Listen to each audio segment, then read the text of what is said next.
আসসালামু আলাইকুম প্রিয় ভিউয়ার্স বন্ধুগণ, আশা করছি আল্লাহর রহমতে সবাই ভালো আছেন। ঢাকা বিশ্ববিদ্যালয়ের পাশে বইমেলার স্থান, আর এখানে আমাদের আন্তর্জাতিক মাতৃভাষা উপলক্ষে প্রতি বছর বইমেলার আয়োজন করা হয়। এই তো আর কিছুদিন পর ফেব্রুয়ারিতেই শুরু হবে আমাদের বইমেলা। তো আমি বইমেলায় এসে প্রায় সময় ভাবি যে এত বড় একটা এরিয়া বইমেলার, এটা অন্য সময় কি করা হয় এই স্থানটা। তো আমি ঢাকা বিশ্ববিদ্যালয়ের পাশে যে মেট্রো স্টেশন, সেখান থেকে মেট্রোতে উঠবো। তো ভাবলাম বইমেলার স্থানে কি হয় এখন দেখে যাই। তো এসে দেখি বিভিন্ন শিক্ষার্থীরা এখানে ঘোরাফেরা করছে, প্লাস ফুল বিক্রি হচ্ছে। তো আর কিছুদিন পর ফেব্রুয়ারিতে কিন্তু এখানে বইমেলার আয়োজন হবে। আমাদের উচিত এই বইমেলায় সবাই একটু ঘুরে যাওয়া।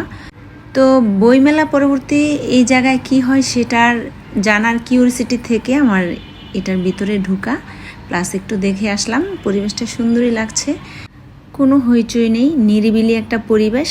ঢাকার মতো একটা জায়গায় এরকম একটা পরিবেশ দরকার, কারণ সারাদিন সবাই ব্যস্ততা কাটিয়ে এখানে চাইলেই ঘুরতে আসা যাবে।